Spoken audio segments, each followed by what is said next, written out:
숨겨진 부모님이니 출생의 비밀이니 이런 얘기 드라마에서나 들어보셨죠? 왜 누구나 한 번씩 다 그런 생각을 하잖아요. 내가 사실 어디 재벌가에 숨겨진 자식이고 그래서 부모님이 나도 모르는 유산을 어마어마하게 남기시고 상상 속에서나 있었던 일들이 현실로 일어나게 된다면 어떨 것 같으세요? 마냥 행복하기만 할 것 같으신가요?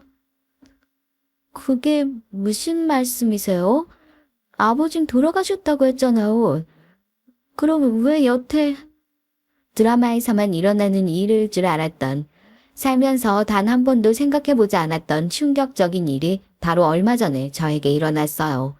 할머니의 말 한마디로 여태까지 잘만 살아왔던 평범했던 제 인생이 송두리째 흔들리고 말았죠. 주변 사람들한테 얘기를 해도 거짓말 아니냐 할 정도로 기가 막힌 일이라 이렇게 채널을 찾아오게 됐습니다. 아마 제가 초등학교로 들어가기 전 한 대여섯 살 정도 되었을 때일 거예요. 으양하고 울면서 대문을 박차고 들어와 할머니 품에 안겨가지고 그랬어요.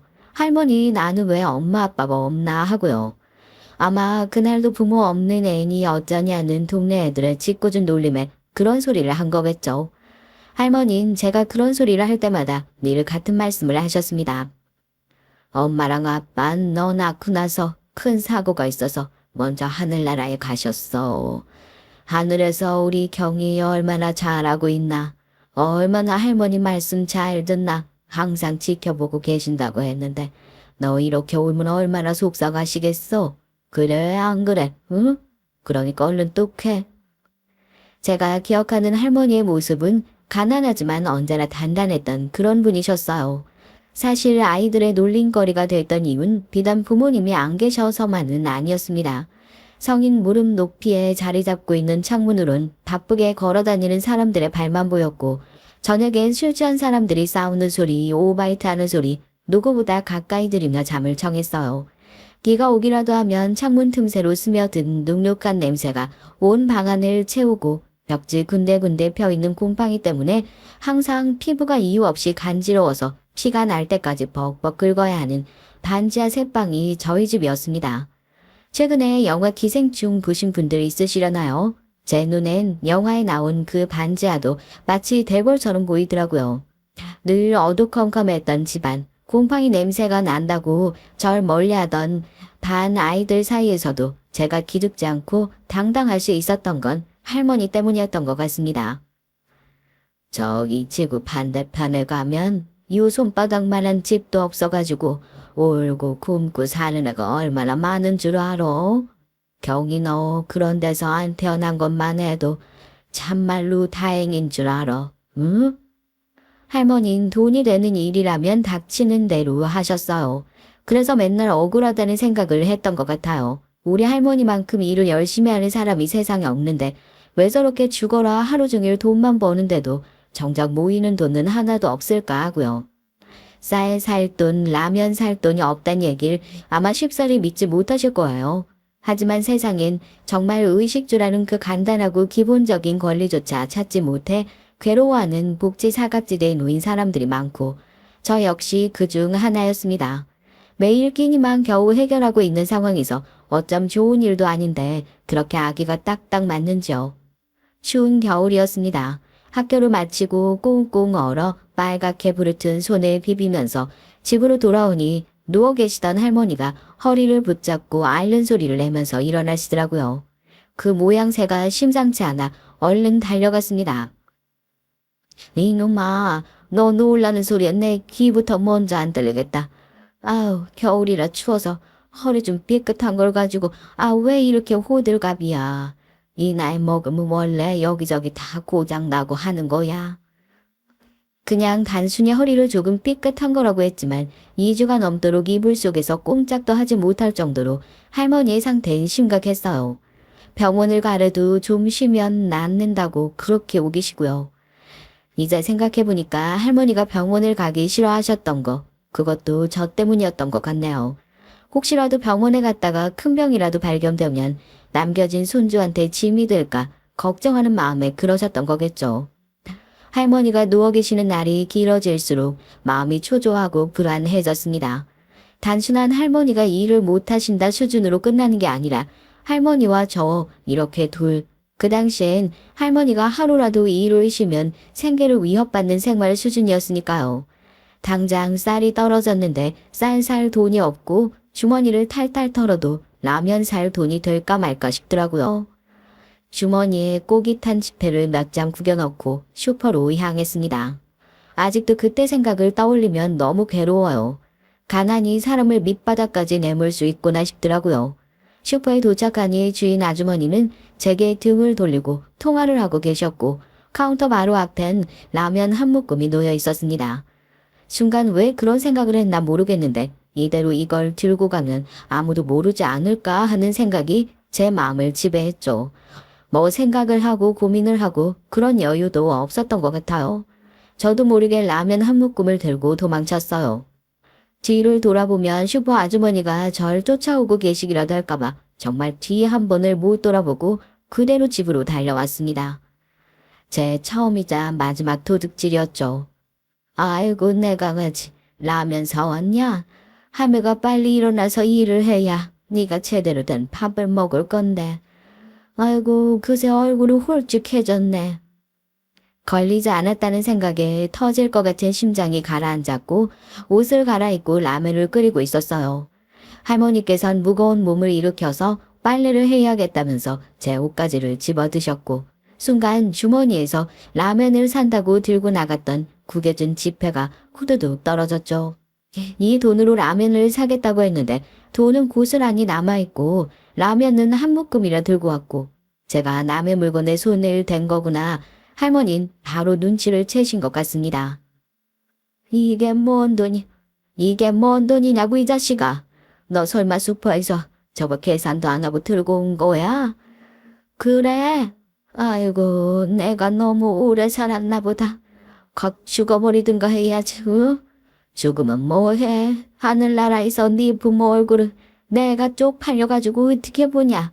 하나밖에 없는 손주놈 도둑으로 키웠다고. 내가 얼굴 들고 다닐 수가 없어. 내가 너 그렇게 키웠냐? 할머니 잘못됐어요. 응? 내가 잘못했어요. 조는 된 소리 하지 마세요. 할머니. 할머니는 기가 막히던 표정으로 절 쳐다보며 가슴을 퍽퍽 치셨고 전 그런 할머니가 화가 나서 어디 잘못되시기라도 할까봐 엉엉 울면서 할머니 앞에서 무릎을 꿇고 싹싹 빌었죠. 다신 안 하겠다. 잘못했다. 죄송하다. 할머니는 그런 제 등짝을 매서운 손길로 퍽퍽 때리시곤 그대로 제 손목을 붙들고 곧장 슈퍼로 향했어요. 허리도 안 좋으신 분이 대체 어디서 그런 힘이 났는진 몰라도 저를 슈퍼 사장님 앞에 붙들어 세우고 허리를 먼저 푹 숙인 건 할머니였습니다. 아무리 없이 살아도 남의 물건에 손대는 애로 키우면 안 됐는데 이게 다 내가 모자란 탓이네. 내가 지금 몸이 이래서 당장 일은 못 나가도 일 시작하는 대로 변상은 배로 더 할 테니까 다 내 탓이네. 내 탓이야. 아픈 허리를 부여잡고 슈퍼 사장님에게 잘못했다 연신 허리를 숙여가며 용서를 비는 할머니의 모습을 보고 뭔가 띵하니 얻어맞은 것 같은 기분이 들더라고요. 내가 똑바로 살지 못하면 우리 할머니가 고개를 숙이게 되는구나. 다시는 할머니가 저렇게 남들 앞에서 고개 숙이지 않도록 똑바로 살아야겠다. 10번, 100번의 회초리질보다 더 무서운 할머니의 훈육에 가난하다고 남의 것을 탐하면 안 된다는 말을 마음에 새기게 됐어요. 그 뒤론 정말 사고 한 번 안 치고 학업이든 살림이든 뭐든 열심히 달려드는 사람으로 바뀌게 됐죠. 학교 친구들의 조롱이나 괴롭힘에도 흔들리지 않는 사람으로 꿋꿋하게 자랐습니다. 내가 이런 나쁜 물에 휩쓸리면 할머니가 속상하게 된다. 난 절대 다시는 할머니를 울리지 않아야겠다 하고요. 다행히 고등학교로 올라간 뒤론 저희 동네에 기업 후원이라는 게 오기 시작하면서 예전처럼 밥을 못 먹을까 걱정하는 상황은 생기지 않았습니다만 할머니께선 이 기업 후원에 상당히 부정적이셨던 것 같아요.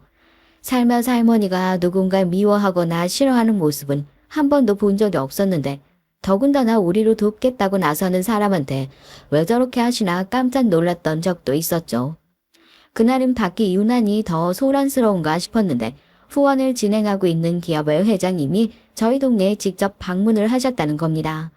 정치인들이 선거철만 되면 시장에 나가서 유세를 하는 것처럼 저 회사 대표도 이렇게 가난한 동네에 후원을 하고 있는 자기를 좀 뽐내고 싶었나 보다 했죠. 회사에서 뭘 받았는지 몇몇 주민들은 회장 옆에 달라붙어 인터뷰까지 하더라고요. 그때였어요. 저와 눈이 마주친 회장이 약간 상기된 얼굴로 저에게 다가와 뭐 반가운 사람 만났다는 듯이 아는 체를 하더라고요. 네가 이경이구나. 네가 박이경 맞는 거지? 네. 무슨 말씀이세요? 전 최희경인데요. 회장님께서 어떻게 저를 아세요? 정말 오랜만에 만난 사람을 반기듯이 제 팔을 덥석 붙잡고 제 이름까지 알고 있는 회장님의 반응을 보고 전 크게 당황할 수밖에 없었어요. 하지만 놀라긴 아직 일렀죠. 어디선가 할머니가 나타나셔서 제 팔을 붙잡고 있는 회장의 손을 탁 하고 쳐내버리더니 호통을 치셨습니다. 할머니가 그렇게 화를 내신 적이 없어서 지켜보던 동네 사람들도 다 깜짝 놀랄 정도였어요. 이놈이 감히 누구 손주를 네가 어디라고 여기로 와? 어? 썩기 동네에서 꺼지지 못해. 동네 사람들이 할머니 왜 가만히 있다가 갑자기 저러시냐고 뭐 치매라도 온 거 아니냐고 수군댈 정도였으니 말 다 했죠 뭐. 악수 한번 해서 사진이나 찍으려고 그러나 보다 싶었는데 할머니께서 저렇게 화를 내시니까 저도 당황하고 회사 직원들로도 달려들어 저희 할머니를 말리고 계속해서 호통을 치시는 할머니에게 회장님은 씁쓸한 표정으로 인사를 하고 물러섰어요. 할머니, 대체 왜 그러는 거야? 저분이 뭘 잘못했다고. 우리 도와주시는 고마운 분이시잖아. 그런 분이랑 인사 한번 하는 게 뭐 어떻다고 이렇게 화를 내요? 고맙기는 고마울 일도 셌다. 경아, 너 들어가서 소금 가져와라. 아주 동네 별의별 놈들이 다 기어들어오는구만. 부정 안 타게 소금이라도 뿌려야겠으니까. 할머니가 하도 화를 내시게 소금을 가지러 집안에 들어갔는데 그 회장님과 할머니가 얘기를 나누시는 걸 먼 발치에서 보게 됐어요. 무슨 사연인진 몰라도 저희 할머니와 일찌감치부터 알고 지내던 사이가 아닌가 의심스럽더라고요. 두 분의 관계에 대해서 더 물어보지 못했습니다. 그때 그 기업 회장하고 운만 띄워도 당장 절 내쫓기라도 할 것처럼 화를 내시면서 입을 막아버리셨거든요. 그리고 그게 제가 본 할머니의 마지막 점정한 모습이었어요. 처음엔 겨울이라 몸이 뻐근한 거라며 웃어 넘기시더니 점점 웃음이 줄어들고 앓는 소리만 늘어갔죠. 할머니, 왜 이렇게 누워만 계세요? 병원에 가야 하는 거 아니에요? 병원은 무슨 병원이야. 경이 너도 나이 먹어봐라. 하루가 다르게 몸이 녹슬지 뭘. 병원은 죽어도 안 가신다는 할머니. 요즘 들어 허리니 뭐니 자주 삐끗하시는 할머니였기에 솔직히 저도 아니란 마음으로 크게 걱정하지 않았던 것도 있었을 것 같아요. 병원에 안 가시겠다고 으름장을 놓으시는 것도 하루 이틀 있었던 일이 아니고요. 하지만 이번엔 뭔가 달랐습니다. 할머니의 상태는 시간이 갈수록 조금씩 나빠지기 시작했어요. 늘 그랬듯이 아무렇지 않은 척 하셨지만 저도 모르게 마음이 불안해지는 건 어쩔 수가 없더라고요. 그리고 그 불안은 머지않아 곧 이 현실로 저희의 평범했던 일상을 덮치게 됐습니다. 할머니는 끼니를 거르는 날이 점점 많아졌어요. 제가 억지로 숟가락을 들여드리면 한두 숟가락만 넘기시곤 고개를 저으셨죠. 나 때문에 학교도 못 가고 이게 뭔 고생이냐. 응?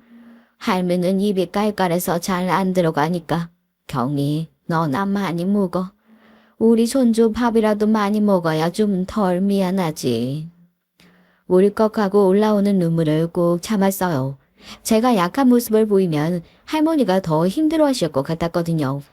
이젠 정말 병원에 가더라도 좋지 않은 소식을 들을 수밖에 없다는 것을 실감하게 됐습니다. 하지만 할머니의 상태가 점점 심각해지는 걸 지켜만 보고 있을 수도 없었죠. 결국에 동네 사람들 여러 명이 달라붙어 며칠을 설득하고 도와주신 덕분에 할머니는 처음으로 큰 병원에 가서 진료를 보실 수 있었어요.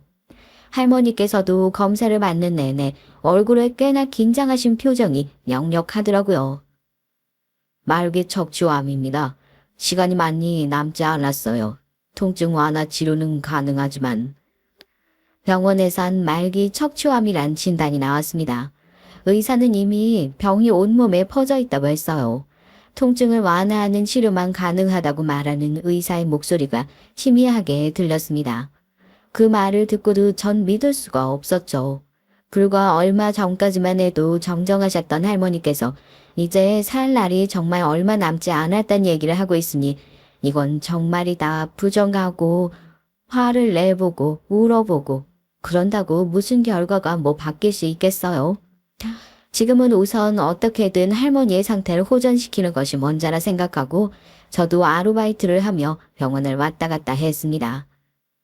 경아, 너 지금 돈 쓰는 거 아깝다. 병원비에 허리 휘지 말고 그냥 집에 가자. 난 그냥 집에서 살다 가는 게 낫겠어. 그런 말씀 하지 마세요. 응? 선생님 말씀 못 들었어요? 노력하면 나올 수 있다잖아. 할머니 그렇게 나약한 소리 할 때마다 마음이 얼마나 안 좋은 줄 알아? 가긴 어딜 가. 할머니 역시 내가 뭘 할 수 있다고. 할머니가 이렇게 철없는 손자 만들어 놨으니까 끝까지 책임져야지. 나 할머니 절대 못 보내요. 그러니까 이 악물고 나을 생각이나 해.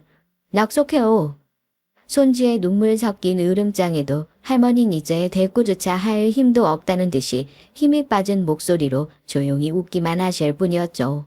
아무에게도 얘기하지 않았지만 점점 할머니의 임종이 가까워져 오고 있다는 걸 저도 어렴풋이 알고 있었습니다. 할머니 말씀대로 병원비에 들어가는 돈은 점점 더 늘어나기만 했고 할머니의 상태는 더 안 좋아지기만 했고 희망 같은 건 전혀 보이지 않는 상황이었죠. 너무 괴로웠습니다. 시간이 지남에 따라서 할머니는 제 얼굴조차 알아보지 못하실 정도로 상태가 악화됐어요. 병원에서도 그러더라고요. 이제는 슬슬 마음의 준비를 하는 게 좋을 것 같다고요. 지금 이 상황에서 부정하는 것보단 할머니랑 시간 많이 보내고 마음 편히 보내드리는 게 좋을 것 같다고. 틀린 말씀 하나 없더라고요.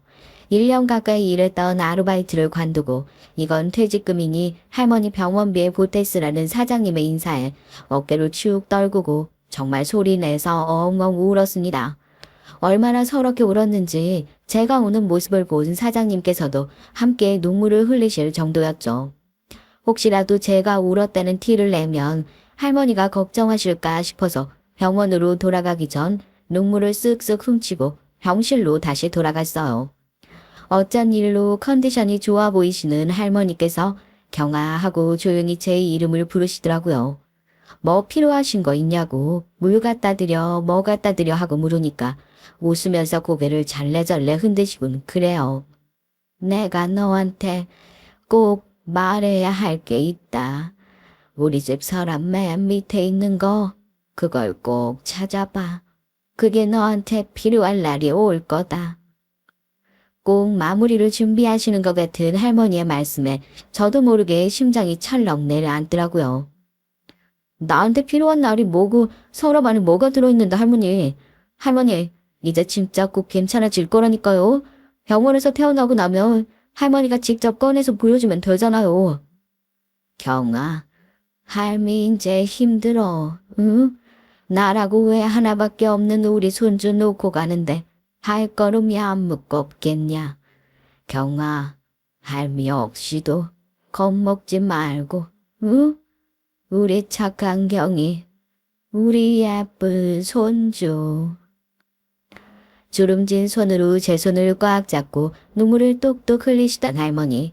시간이 지나니까 감사하더라고요. 마지막 남은 힘까지 그렇게 쥐어짜 주신 덕분에 그래도 마지막 인사는 할 수 있었으니까요. 저한테 알 수 없는 말을 남기신 할머니는 다음날 새벽 정말 잠을 드신 것처럼 편안하게 눈을 감고 세상을 떠나셨습니다. 실감이 나지 않더라고요. 금방이라도 잠에서 깨실 것 같았는데. 할머니가 떠난 후 전 집에 돌아와 한참을 멍하니 앉아 있었어요. 집 안은 텅 빈 것처럼 느껴졌죠. 이렇게 하염없이 기다리다 보면 할머니가 문을 열고 들어오셔서 경아 밥 먹었냐? 입맛 없으면 라면이라도 한 개 끓여줄까 하실 것 같더라고요. 페인처럼 엉엉 울며 며칠을 흘려보냈는지 모르겠어요. 며칠이 지나고 나서야 겨우 할머니가 남긴 말이 떠올랐습니다. 서랍 맨 밑, 그게 뭐였을까? 할머니는 대체 무슨 얘기를 하려고 하셨던 걸까? 전 조심스럽게 서랍을 열었습니다. 그곳엔 낡은 서류 봉투와 통장, 찢어진 사진들이 들어있었어요. 그리고 그 내용은 제 삶을 완전히 뒤바꿔 놓은 진실을 담고 있었습니다. 할머니가 남긴 서랍 맨 밑칸에 들어있던 물건을 꺼내며 손이 떨렸어요. 낡고 구겨진 봉투엔 무엇이 적혀 있을까? 열어볼수록 두려움이 밀려왔습니다.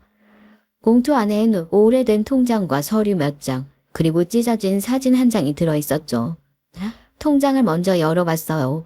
금액을 확인하는 순간 제 눈이 휘둥그레졌습니다. 100억. 이게 무슨 숫자지?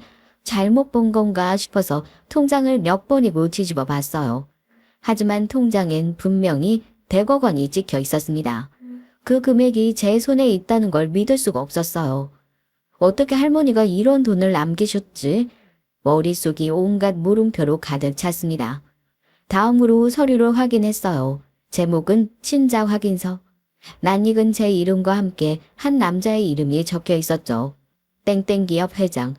대한민국에서도 손꼽히는 대기업의 대표 이름이었어요. 우리 동네에 봉사활동을 오던 그 사람 좋아 보이던 회장이요. 순간 제 머릿속이 하얘지더군요. 이게 무슨 소리야? 땡땡 기업 회장이 내 아버지라고?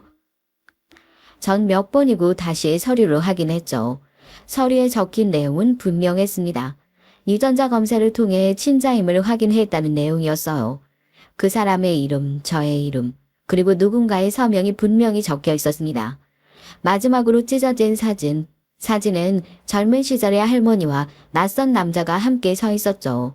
사진 속의 남잔 제가 본 적 없는 얼굴이었지만 어딘가 익숙한 느낌이 들었어요. 그 순간 모든 것이 뒤엉켜 혼란스러워졌습니다. 할머니는 늘 제 부모님이 사고로 돌아가셨다고 말씀하셨는데 이게 다 무슨 소리일까? 사진 속의 남자는 누구며 왜 이런 서류를 남기신 걸까? 그날 밤 전 서랍에 있던 물건을 끌어안고 방 한가운데에서 멍하니 앉아 있었어요. 머리가 지끈거리고 심장이 미친 듯이 뛰었죠. 내가 실은 땡땡 기업 회장이야, 아들이라고? 그래서 100억 원을 남겨준 거라고? 이런 일이 현실에서 가능할까 싶었죠. 그렇다면 왜 할머니는 지금까지 나에게 이 사실을 숨기셨을까라는 생각도 들었고요. 제가 어렸을 때부터 그렇게 궁금해하던 부모님 얘기를 왜 끝까지 감췄을까? 할머니가 진실을 말씀하지 못했던 이유가 뭘까? 할머니의 화내던 모습이 문득 떠올랐습니다.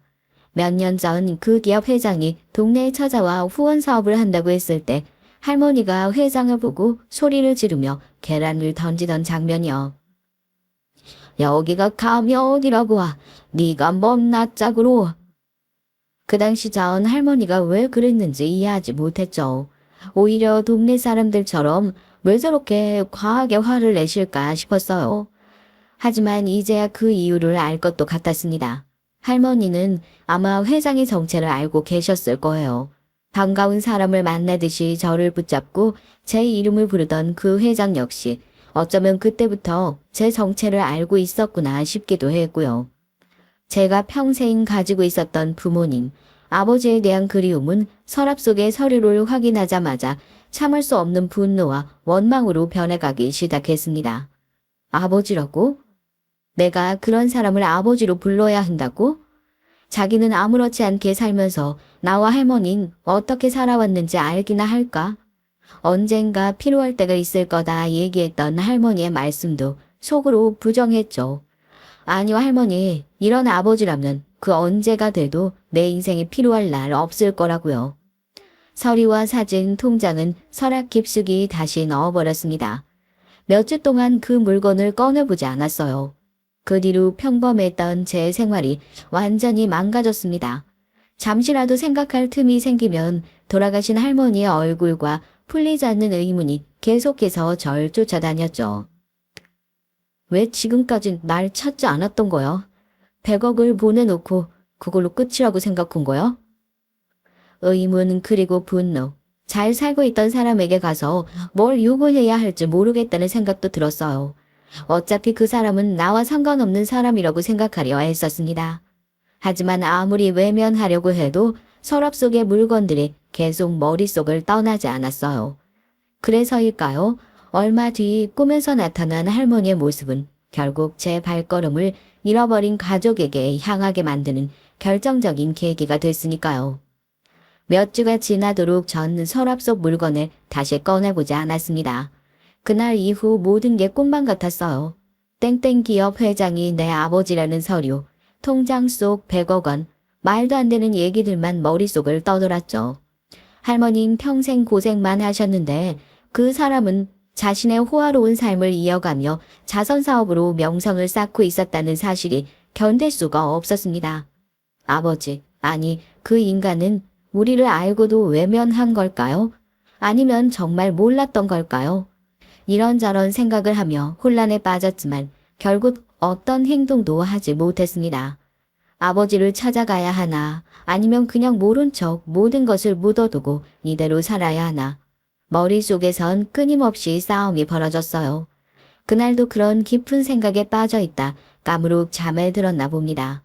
밥을 먹을 시간이 다 됐다며 저를 흔들어 깨우는 할머니의 따뜻한 손길을 잠에서 깼죠.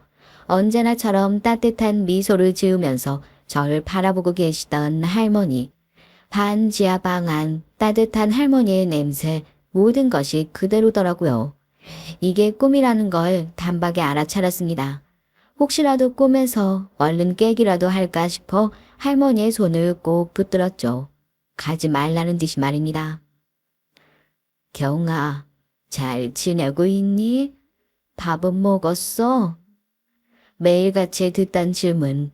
그래서 할머니가 떠나신 후 더 그리웠던 질문. 그날 이후로 아무도 할머니처럼 내 끼니를 챙겨주는 사람이 없다. 할머니는 밥 잘 챙겨 먹고 거기서는 행복하게 잘 지내고 계시냐 하고 싶은 말은 너무나도 많았지만 꿈에서조차 목이 메이는 것 같아 아무런 말을 할 수 없겠더라고요. 할머니가 돌아가셨다는 현실이 다시금 가슴을 짓눌렀습니다. 애비 찾아가야지. 응? 경아, 지금이 그때다. 애비 없이 산 거 억울해서라도 네 뿌리는 찾아야 하지 않겠어. 할머니랑 나 버리고 잘 살았던 사람이 어떻게 내 아버지예요? 할머니, 난 인정 못해. 응? 왜 지금까지 아무 얘기도 안 하셨어요? 왜 저한테 진작 말씀 안 하셨냐고요? 원망 섞인 제 얘기에 할머니의 모습이 점점 흐릿해져 갔고 전 그대로 꿈에서 깨게 됐어요. 마음이 쉬이 진정되지 않아 자리에 앉아 눈물을 펑펑 쏟으면서 가슴을 쳤죠. 또 꿈에서조차 할머니에게 좋은 소리 한마디를 못하고 짜증만 냈구나. 참 많이 보고 싶다고, 사랑한다고 그런 얘기를 해드렸어야 하는데 후회하면서요. 마치 바로 곁에서 말씀하신 것처럼 생생했던 할머니의 목소리와 표정. 하늘에서 절 지켜보고 계신다면 할머니를 걱정시키지 않을 수 있는 방법은 인정하기 쉽지 않았지만 아버지란 사람을 찾아가는 수밖에 없겠구나. 그날 이후 전 서랍 속 물건들을 다시 꺼내들었습니다. 통장, 찢어진 사진, 신장 확인서, 모든 걸 차근차근 정리하며 이번엔 분노보다 더 큰 호기심이 들기 시작했어요. 내가 그동안 해왔던 수많은 원망 섞인 물음, 결국 답을 얻으려면 직접 만나보는 수밖에 없겠다는 생각이 들었죠. 그동안 억누르고 있었던 감정들이 다시 터져 나오려 했지만 이번엔 분노에 휘둘리지 않으려 애썼습니다. 그렇게 며칠을 더 고민하다가 전 결심했어요. 땡땡 기업 회장을 만나서 이 모든 얘기를 직접 확인하겠다고요. 할머니의 이름을 대고 내가 누구인지 증명하고 그 사람이 왜 지금까지 날 외면했는지 묻기로 했습니다. 그날 아침 전 준비를 마치고 땡땡 기업 본사로 향했어요. 층수를 세기도 힘든 높은 건물, 유리창에 비친 제 모습은 너무나도 초라해 보였습니다. 어떻게 오셨어요? 저 박평원 회장님 뵈러 왔는데요. 뭐 회장님? 아, 거기 보안위원들 이리 와서 이 사람 좀 끌고 밖으로 내보내요. 이 줄 말하면 이렇게 말도 안 되는 사람들을 회사에 찾아온다니까. 저기요, 회장님이 그렇게 약속도 없이 만나고 싶습니다 하면 예 알겠습니다 하고 나오는 그런 사람이 아니에요. 이 사람 뭐 술이라도 마신 거 아니야? 아유, 다신 근처에 얼씬도 마세요. 알겠어요? 경비원 입장에선 황당했겠죠. 웬 말도 안 되는 애가 갑자기 와가지고 다짜고짜 회장님을 뵙고 싶다는 소리나 하고 있으니까요. 절 지유질 끌어내려는 보안요원들의 팔을 뿌리치고 다급하게 소리쳤습니다. 할머니가 남기신 이름을 전하러 왔다고. 박평원 회장님 좀 꼭 뵙게 해달라고요. 순간 우연히 엘리베이터에서 내려 건물 밖으로 나가고 있는 회장님을 보게 됐어요. 지난번 동네에 찾아왔을 때부터 시간이 훌쩍 지나 얼굴이 달라지긴 했지만 지나갈 때마다 고개를 숙이는 직원들의 반응을 보아하니 회장님이 확실하구나 싶더라고요. 그리고 로비에서 그런 소란이 일어나고 있는데도 눈길 한번 주지 않는 회장님의 모습을 보면서 저런 사람이 제 아버지일 리가 없다. 다시 한번 부정을 했죠. 하지만 여기까지 왔으니 더 이상 물러날 구석도 없었습니다. 다급하게 회장님을 불러 세웠어요. 박평원 회장님, 잠시만요. 저 최정리의 손주입니다. 최정리예요. 저희 할머니 이름 아시죠? 눈길조차 주지 않고 바쁘게 걷던 회장님의 걸음이 제 외침에 딱하니 멈춰 세워졌어요. 저와 눈이 마주친 순간 말로는 표현할 수 없는 어떤 벅차오르는 감정이 얼굴에 스쳐 지나가는 것 같더라고요. 천천히 제 앞으로 다가오는 회장님의 모습을 보면서 저 역시 심장이 터질 것처럼 긴장이 됐습니다. 그동안 존재 자체를 생각해 본 적도 없는 아버지. 나의 아버지를 만나는 역사적인 순간이었죠. 할머니, 잘 보내드렸니? 내가 가봤어야 했는데 미안하구나. 그 말을 듣는 순간 가슴 속 무언가가 울컥하고 터질 것 같았습니다. 아, 이 사람은 다 알고 있었구나. 이렇게 떵떵거리면서 잘 살고 있는데도 할머니가 병원비로 고민하던 날 얼마 되지도 않는 월급으로 병원비를 대고 뼈가 빠져라 고생했던 순간에 아버지의 역할은 제대로 할 수 없다고 하더라도 할머니만큼은 도와줬어야 하는 거 아닌가. 너무 화가 나서 입술이 덜덜 떨리더라고요. 그런 제가 무안할 정도로 회장님께선 침착해 보였습니다. 회장님 하실 말씀 있으면 올라가서 하시죠. 아무래도 로비라 사람들 보는 눈이 많습니다. 이렇게 했다가 혹시라도 사모님 보시기라도 하시면. 경이 너도 들었다시피 여기는 얘기하기에 그렇게 썩 좋은 환경이 아닌 것 같구나. 뭐가 궁금해서 찾아왔는지 모르겠지만 올라가자. 올라가서 얘기하자꾸나. 한숨 쉬듯이 고개를 끄덕거린 회장님은 저에게 따라오라는 손짓을 하고 다시 엘리베이터에 몸을 실었어요. 엘리베이터를 타고 올라가는 동안 숨소리조차 크게 들리는 듯 했습니다. 벽에 비친 제 얼굴은 긴장과 분노로 굳어 있었고 회장님은 한마디도 하지 않으셨어요. 전 차라리 회장님이 무슨 말이라도 해주시길 바랐습니다.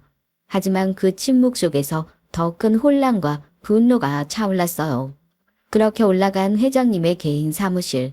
그곳은 넓고 고급스러운 가구들로 가득했지만 반지하의 곰팡내 가득한 집에서 자라온 제게 이곳은 너무 멀고 낯선 세상이었습니다.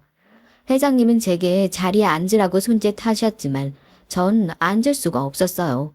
대신 그동안 꾹꾹 눌러왔던 원망을 다 쏟아냈죠. 왜 지금까지 아무 말도 안 하셨던 거예요? 왜 저희를 돕지 않으셨던 거예요? 할머니가 얼마나 힘들게 사셨는지 알고 계세요? 긴장한 목소리를 들키지 않으려고 꽉 쥔 주먹이 파들파들 떨렸습니다. 그 뒤로도 거의 욕설에 가까운 원망을 계속 내뱉었죠. 회장님은 제 말을 묵묵히 듣다가 조용히 입을 여셨어요. 내가 네가 어떻게 살고 있는지 알고 있었다. 하지만 아니 이제 와서 변명이 무슨 소용이겠어. 너도 기억할 거다. 동네에 찾아갔던 날. 그날 할머니가 그러시더구나. 다시는 찾아오지 말라고. 난 정말 널 한순간도 잊어본 적이 없어. 어떻게든지 그런 핑계를 삼아서라도 얼굴 한번 보자고. 내가 얼마나 애를 썼는데. 내가 어떤 말을 해도 너한테 용서받지 못할 거라는 걸 안다. 할머니께서 내게 너를 맡기지 않겠다고 했을 때 난 그게 네가 더 나은 삶을 살 방법이라고 생각했다. 그리고 그게 잘못된 판단이었다는 걸 이제 알겠구나. 미안하다. 입이 10개라도 할 말이 없어. 전부 다 내 잘못이다. 그냥 끝까지 아무 말 하지 말고 살지 그랬어요. 왜 이제 와서 미안하다고 하시는 건데요? 제가 이렇게 찾아오기라도 하지 않았으면 평생 아무 일 없었던 것처럼 살았겠죠? 제가 느끼는 분노가 단순히 회장님, 아니 저를 버린 아버지에 대한 것만은 아니었어요. 할머니가 저를 위해 얼마나 많은 걸 참아내셨는지, 그리고 이제 그 진실을 마주할 사람이 저 혼자라는 사실이 너무나 버거웠습니다. 내가 너와 네 어머니, 그리고 할머니에게 너무 큰 잘못을 했다. 그건 변명의 여지가 없어. 하지만 그래도 네가 진실을 알아야 한다고 생각했다. 할머니가 지금 널 이 자리에 보낸 것도 그런 이유일 거다. 전 숨을 고르며 회장님을 바라봤어요. 진실. 그 말이 너무 무겁게 느껴졌습니다. 진실이요? 이제 와서 무슨 진실을 말씀하시려는 거예요? 아버지는 잠시 입을 떼지 못하셨어요. 그러다 책상 위에 놓인 사진 액자를 바라보며 말을 이어가셨습니다. 네 어머니는 내가 가장 사랑했던 사람이었다. 하지만 그 사랑을 지키지 못했지. 우리 집안의 반대가 너무 심했다. 그 사람들은 네 어머니를 받아들이지 않았어. 심지어 네 어머니가 임신을 했다는 사실을 알게 됐을 땐. 아버진 말을 잇지 못하셨어요. 차마 뒤 얘기를 이어하지 않았지만 아마 결혼 상대를 정해둔 재벌가가 저희 어머니를 어떤 식으로 못살게 굴었는지 안 봐도 뻔하잖아요. 전 입술을 꾹 깨물며 말했습니다. 그러니까 결국 회장님도 그 사람들 말을 들었다는 거네요. 어머니와 절 버린 거잖아요. 맞다. 난 그때 너무 약했어. 네 어머니가 우리 가족의 압박에 시달리는 모습을 보며 난 어떻게 해야 할지 몰랐다. 결국 네 어머니는 스스로 나를 떠났어. 그리고 널 낳아 숨기며 살았지. 그 뒤로 한동안 널 찾아보려고 애를 썼지만 이미 우리 식구들이 술을 써놓은 탓에 번번이 실패를 하고 회사 일에만 매달리게 됐지. 그러다 몇 년 전 비서를 통해 네 소식을 듣게 됐다. 잘 자라고 있어 얼마나 다행인지. 혹시라도 이쪽 사람들이 네 존재에 대해서 알아차리기라도 할까 싶어 말도 안 되는 봉사활동 핑계를 대면서 몇 번이고 그 동네에 들락날락했어. 그날 할머니가 날 따로 조용히 불러 그런 말씀을 하시더구나. 부모 없이 산 세월이 길고 그만큼 마음의 상처가 가득한 애라고. 이제 와서 들쑤실 생각일랑 하지 말라고. 다시는 여기 오지 말라. 굵은 소금을 때려 맞는 것보다 그 말이 더 상처더구나. 자식 얼굴 한번 보고 싶어 찾아오는 이 마음이 이 사람들에겐 조용히 살던 일상 들쑤시는 꼴밖에 되지 않겠구나 싶어서 그 뒤로 한 번을 못 찾아갔던 거야. 그래서 그냥 모른 척을 했다는 거네요. 할머니가 뭐라고 하셨든 회장님은 선택할 수 있었잖아요. 우리를 도울 수도 있었잖아요. 적어도 할머니가 아팠을 땐 그러셨으면 안 되는 거잖아요. 그런데 왜 아무것도 안 하셨어요? 네? 대체 왜요? 내가 잘못했다. 네 할머니가 말한 것들만 듣고 물러난 내가 비겁했어. 그리고 지금도 그 대가를 치르고 있다. 네가 날 증오하는 건 당연하지. 하지만 이제라도 널 도우라는 게 아마 할머니의 뜻이겠지. 그래서 네가 여기까지 온 걸 테고. 미안하다. 정말 미안해, 이경아. 눈물을 뚝뚝 흘리시는 모습을 보며 전 아무 말도 하지 못했습니다. 할머니의 뜻, 그 말이 머릿속에서 계속 맴돌았어요. 할머니는 왜 저를 이 자리에 보내셨을까? 이 사람을 용서하라는 뜻일까? 아니면 아버지가 진심으로 뉘우치시고 있다는 걸 확인하게 하려는 걸까? 방 안의 긴장감은 회장실의 문이 벌컥 열리면서 한순간 깨져버렸어요. 문을 거칠게 열고 들어온 여잔 날쌘 눈빛으로 절 노려보고 있었습니다. 이 회사의 안주인 제 아버지가 어머니를 버리고 새로 결혼한 여자였죠. 그 여잔 제가 손에 쥔 찢어진 사진과 통장을 거칠게 빼앗아 들고 저를 향해 집어 던졌습니다. 지금 당신 때문에 회사가 얼마나 시끄러운 줄 알아? 직원들이 회장한테 내 연녀가 있네, 혼의 자식이 있네. 내가 행동거지 조심하라고 몇 번이나 얘기했어? 어디서 이런 개벽다구 같은 게 굴러 들어와가지군. 야, 뭐라도 뜯어먹으려고 들어왔으면 조용히 돈만 뜯어먹고 떨어져. 어? 괜히 멀쩡한 가정 들쑤실 생각하지 말고. 위협적으로 서류 뭉치를 말아주고 제 어깨를 툭툭 밀었습니다. 그만하라는 아버지의 호통에도 여잔 꿈쩍하지 않았죠. 사실 이 사람의 입장에서 봤을 땐 제가 얼마나 말도 안 되는 존재일지 눈빛에서 살벌하게 느껴지는 적대감에 온 몸이 얼어붙는 것 같았습니다. 아버지를 향한 저의 분노보다 몇 배는 더 꾹꾹 눌러 담아 있는 화가 언제 터지나 싶었죠. 돈 노리고 들어온 것도 아니에요. 그냥 남들 다 있는 아버지 저한테도 있구나 확인하고 싶어서 온 거예요. 할머니와의 약속도 지키고 고작 저 하나 때문에 파탄날 가정이면 그거야말로 별 볼 일 없는 가정 아니에요. 얼굴 봤으니 됐어요. 이제 더 할 말 없어요. 제가 아니어도 언제든지 깨질 수 있는 가정이 아니냔 말에 회장 사모 역시 제대로 신경이 긁힌 것 같더라고요. 절 향해 곧장 다가온 사모는 손을 번쩍 들었습니다. 전 순간적으로 뒷걸음질을 쳤고 저 손이 곧 내 뺨 위로 떨어지겠구나 그리 생각을 했죠. 당장 건드지 못해. 내 아들한테 지금 뭐 하는 짓이야? 그 순간 아버지께서 여자의 팔을 단단히 붙잡았습니다. 뭐, 당신 진짜 미친 게 틀림없구나. 지금 내 팔을 잡을 게 아니라 맞은편 뺨을 당신이 때려도 모자랄 상황이라고. 얘가 어떤 식으로 우리 가정을 망치고 회사를 망칠지 지금 몰라서 나한테 이러는 거야? 지금 누구 편을 들고 있는 거냐고? 이해 지키지 못한 건 한 번으로 충분해. 네가 말하는 우리 가정, 사랑은 필요 없으니까 결혼만 하면 된다고 했었는데 이제 와서 와이프 자리가 욕심이라도 나는 거야?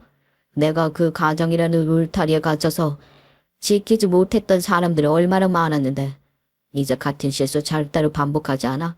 지금이라도 내 자식은 내가 지켜.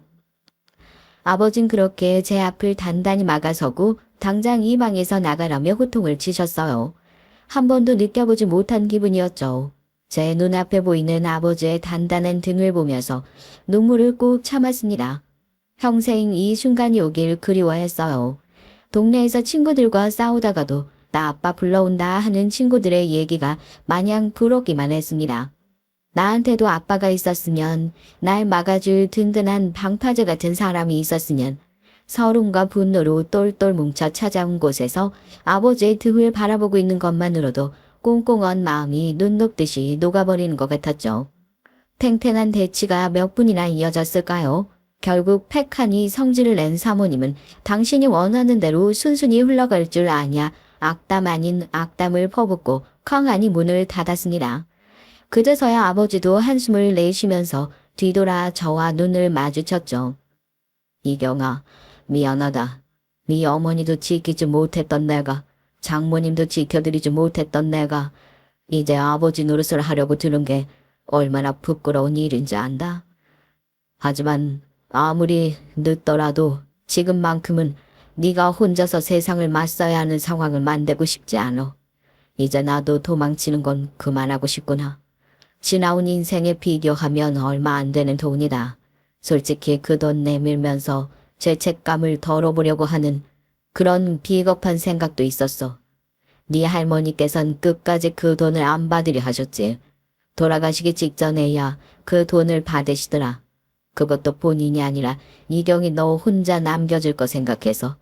많이 부족한 예비지만 살면서 필요한 게 있으면 언제든지 손 내밀어. 그게 너도 나도 할머니에게 보일 수 있는 최소한의 도울인 것 같다. 그리고 항상 잊지 말거라. 누가 뭐래도 넌 내 아들이야. 한 번도 그런 생각을 버려본 적이 없어. 눈시울이 빨갛게 부어오른 아버지를 처음으로 안아드렸어요. 아슬아슬 터질 것처럼 부풀어 있던 감정이 뻥 하고 터져버리는 순간이었죠. 처음으로 아버지를 아버지라고 불러보며 목 놓아 엉엉 울었습니다. 아버지도 그런 제 마음을 다 이해한다는 듯이 저를 꼭 끌어안고 눈물을 삼키셨고요. 아버지가 죽지 않고 살아계신다는 것만으로 이렇게 행복할 수 있을 줄 몰랐습니다.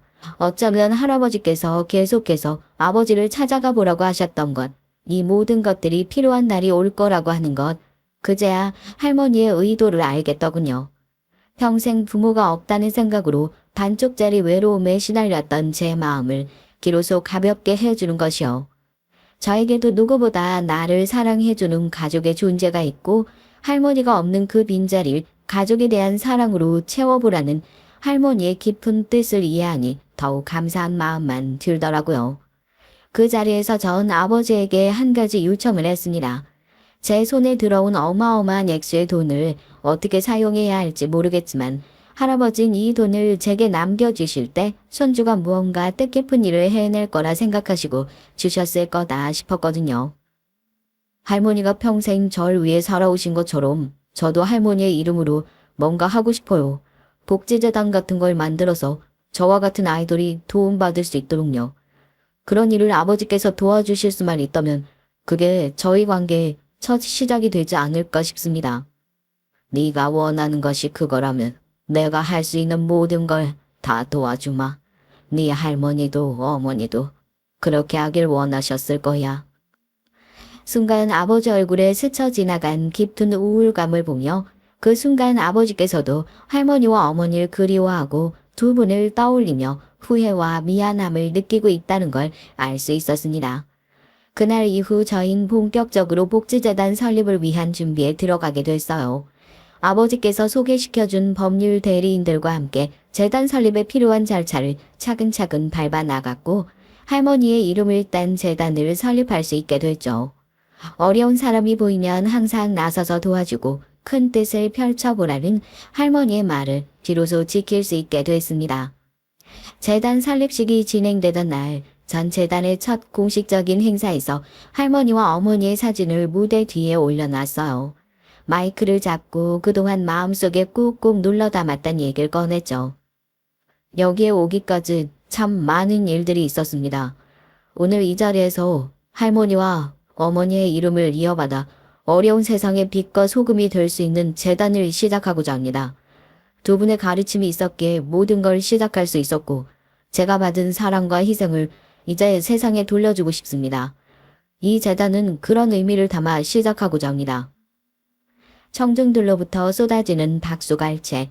저도 모르게 무대 위에서 눈물이 차오르더라고요. 어딘가에 앉아서 함께 박수를 치고 있을 것만 같은 할머니께서 제 귀에 대고 말씀을 해주시는 것 같았어요. 경아, 네가 참 잘했다. 우리 손주 참 장하다. 내 선물, 내 보물 하고요.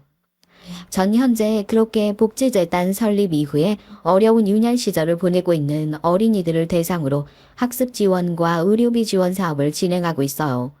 복지재단 운영에 있어 서툰 부분을 아버지께서 많이 도와주는 덕분에 아버지와의 관계도 눈에 띄게 회복이 되어 있고요.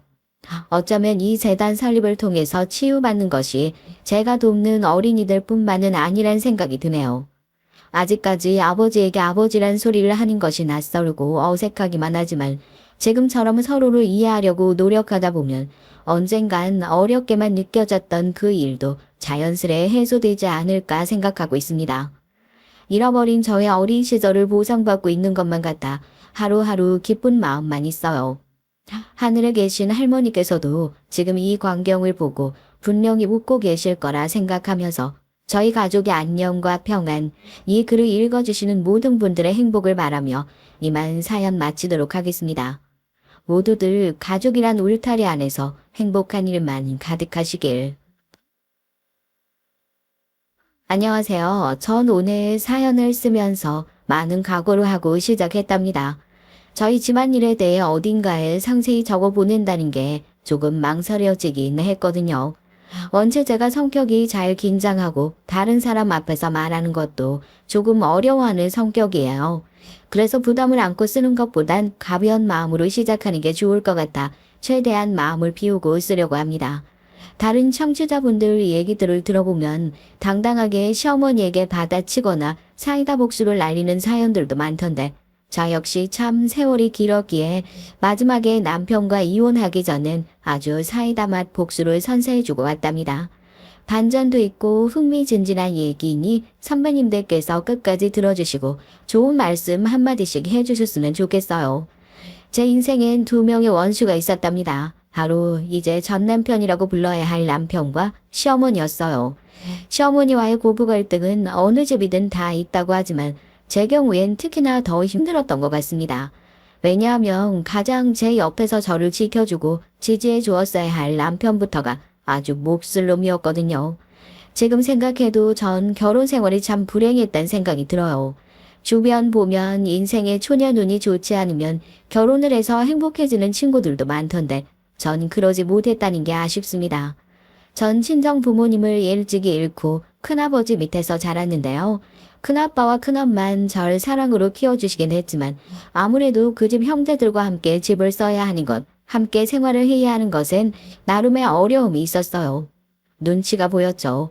제 부모도 아니고 제 형제도 아닌 사람들 곁에서 가족인 척, 눈치 안 보는 척, 밝은 아이인 척 하는 게 저한테는 힘들더라고요.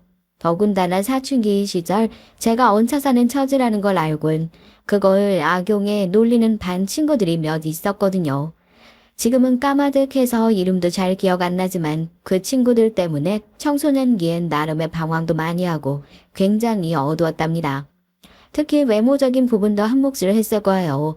제가 앞머리를 내리고 다니는데 길게 눈 앞까지 내렸거든요.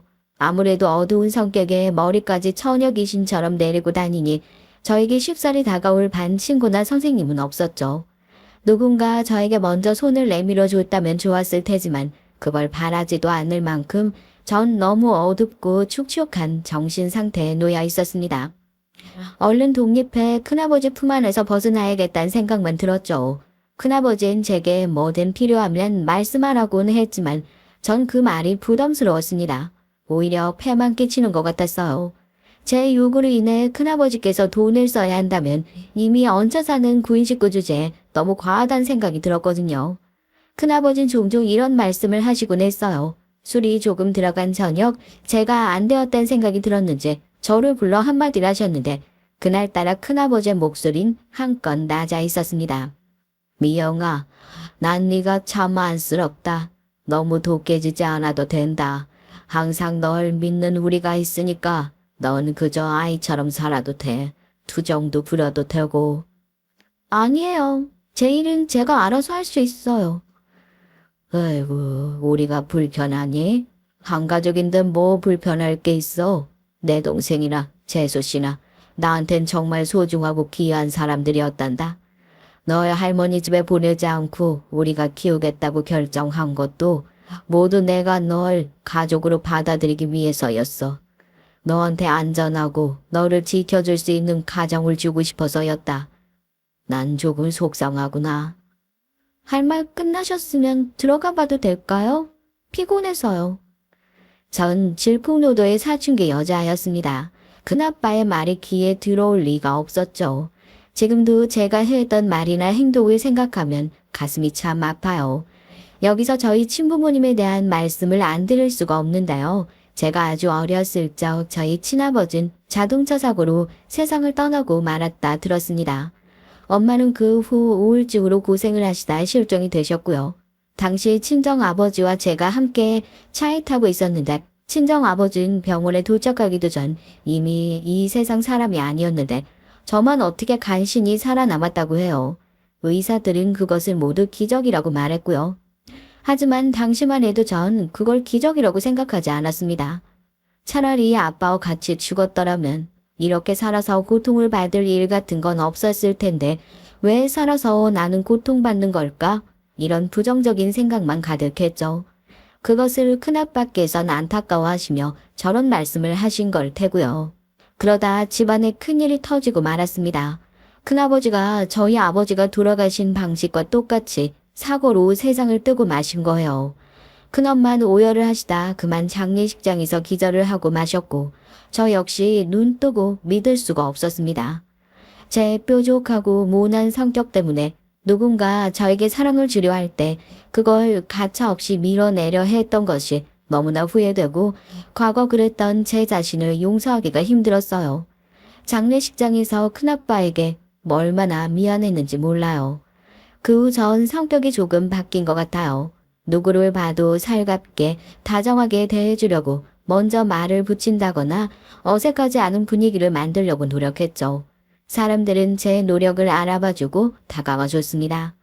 처음엔 어려웠지만 놀랍게도 사람들을 받아들이고 나니 제 삶에도 여유가 생겼고 큰엄마와 사촌들과의 사이도 좋아졌어요. 성인이 되고 일을 해선 몸이 아프신 큰엄마, 사촌들보다 제가 더 살뜰히 챙긴 덕에 동네 어르신들에게 제가 딸이 아니냐는 민망한 칭찬까지 듣곤 했죠. 큰엄마도 제게 항상 고마워하셨고요. 그리고 그 시기 남편을 만났고 시어머니를 만나게 됐습니다. 미영 씨 인생사를 듣고 보니 정말 내 인생은 너무도 쉽고 가벼웠다는 생각이 드네요. 지금 내가 누리고 있는 것들을 하나도 감사하게 생각할 줄 몰랐다는 생각도 들고요. 미영 씨, 내가 지금 어떻게 위로를 해야 할지 모르겠지만 난 그저 밝고 환한 미영 씨가 잘 회복됐으면 좋겠어요.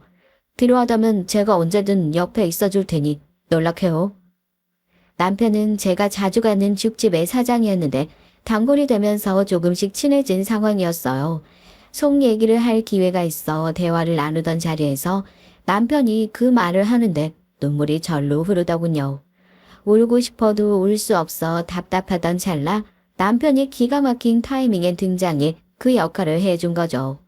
전 그날부로 남편이 마음에 들었고 결혼까지 속전속결로 이어졌습니다. 시어머니 역시 초반엔 무척 좋은 분이셨어요. 우리 아들에게 이 얘기 들었어. 우리 아들이 미영이 너를 데려오면서 인생사가 무척 가련한 친구라고 하더구나.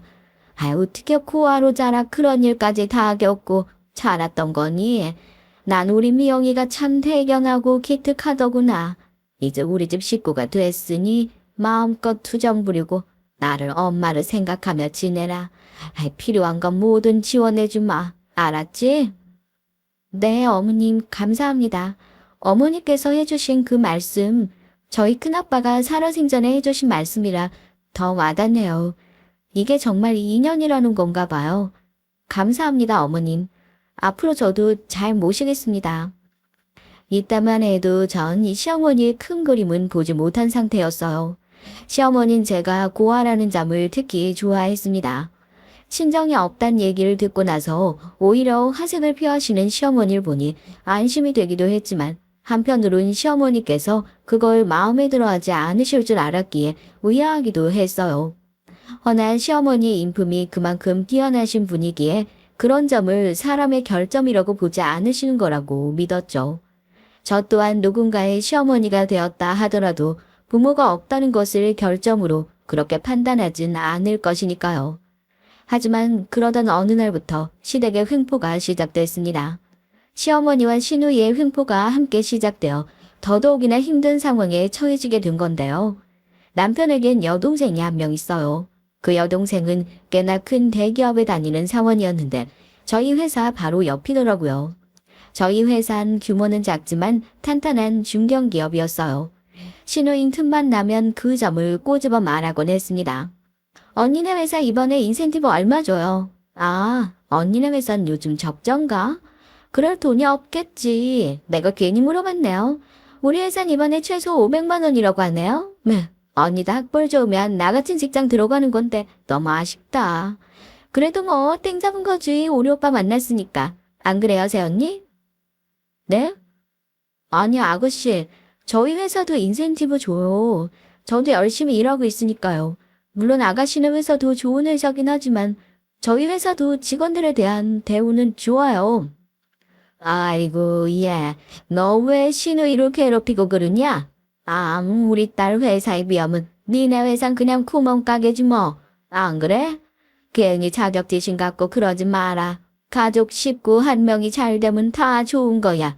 너도 그 덕을 보는 거고. 거기다 우리 아들 성재가 이번에 또 네 신우 따라 대기업 준비를 하지 않냐? 거기 척 붙으면 너야 살림 피부 평생 집안에 틀어박혀 살아도 되는 거지 뭐.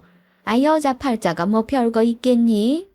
아니요, 어머님. 전 좀 섭섭한데요. 아가씨한테도 어머님한테도요. 구멍가그러니요. 그 수준은 아니에요. 그리고 전 성재 씨가 일한다고 해도 애기 낳고 언젠가 복직할 생각도 있고요. 성재 씨도 그게 좋다고 했어요. 명절 날만 되면 신우가 자신의 학벌과 직장으로 절 찍어 누르고 전 그에 당하고 있어야 하고 시어머니 역시 거기서 같이 편을 들고 앉아 있는데 미치는 줄 알았습니다. 처음에야 성격에 문제가 많구나 정도로 무시하고 넘어가지 여러 번 지속되니 사람이 열이 받더라고요.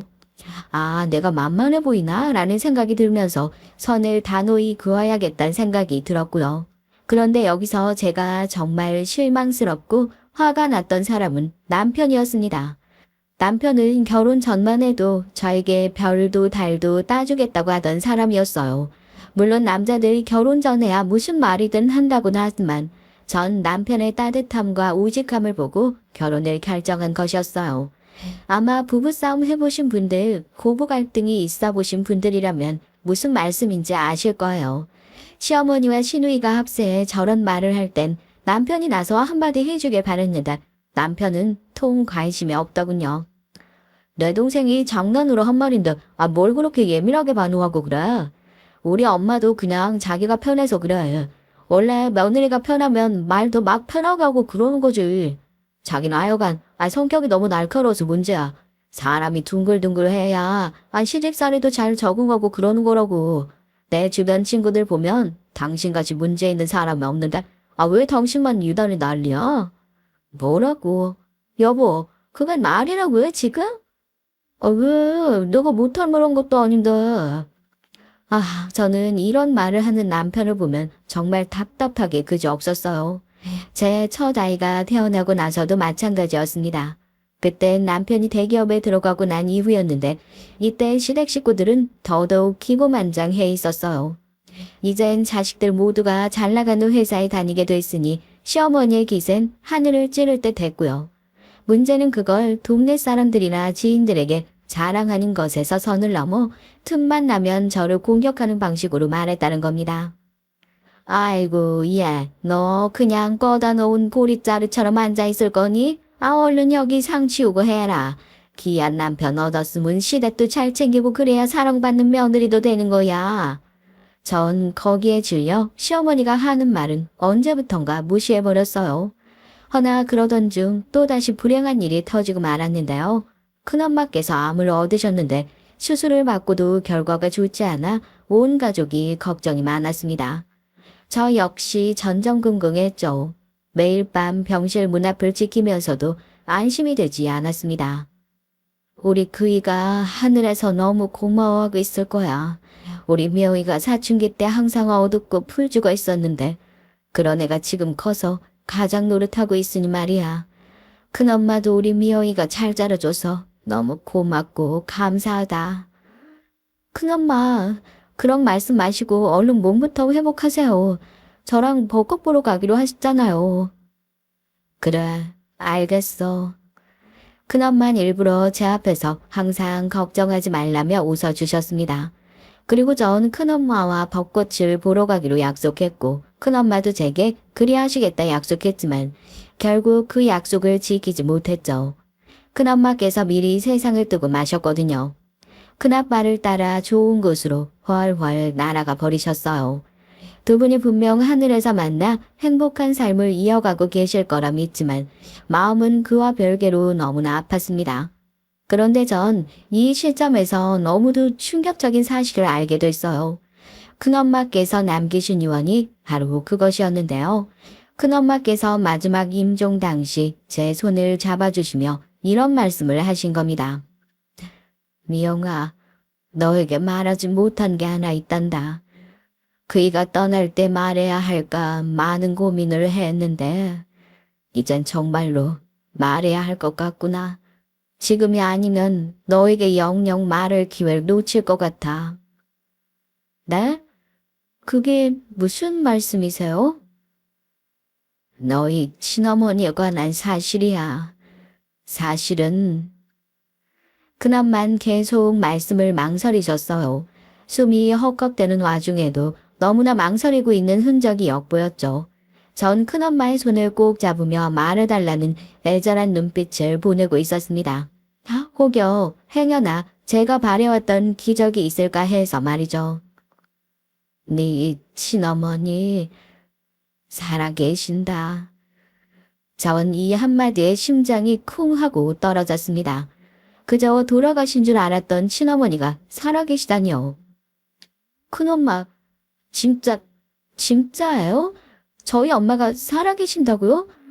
그럼 왜 저를 맡기신 거예요? 너희 엄만 이 형편이 무척 안 좋았어. 널 키울 환경이 전혀 안 됐거든. 사고로 눈이 다치게 됐는데 그 후로 널 우리 집에 맡겨놓곤 부탁을 했단다. 그냥 자신이 실종된 걸로 해달라고. 그렇게 말해줄 수 있는 기회가 몇 번이나 있었지만 네 엄마가 그때마다 통사정을 하는 바람에 알려줄 수가 없었어. 미안하다 얘야. 그래도 네 엄마가 널 얼마나 생각하는지 몰라. 늘 내게 소식을 묻고 한바탕 울고 가곤 했단다. 어떻게 큰엄마 내에서 오랜 시간 살아오면서 이 사실을 모를 수 있었냐 모르시겠지만 전 큰엄마 큰아빠의 말을 한 채 의심 없이 받아들였기 때문에 알아볼 생각조차 하지 않았어요. 그리고 막상 저희 친엄마가 무척이나 아프셔서 그 때문에 절 돌보지 못하셨다는 걸 알게 되자 전 엄마를 만나러 가고 싶었습니다. 당장이라도 엄마를 만나 엄마의 얼굴을 보고 끌어안고 보고 싶다고 말도 하고 싶었죠. 전 큰엄마를 보내고 난 후 당장에 엄마가 있는 곳으로 달려갔고 그렇게 엄마를 처음 만나게 됐어요. 저희 엄마는 앞은 안 보여 저를 못 알아보심에도 불구하고 제 냄새만 보시고도 절 알아보겠다며 눈물을 쏟으셨습니다. 엄마, 미영아. 엄만 그렇게 몇 시간을 목 놓아 오셨어요. 저 역시 마찬가지였고요. 큰엄만 제 엄마처럼 모시긴 했지만 엄마를 그리워하고 애달파하는 마음은 가슴 깊은 곳에서부터 살아있었어요. 한 생명을 낳아주시고 세상에 내보내주셨다는 그 사실 하나만으로도 자식과 부모는 평생 연결되는 법이니까요.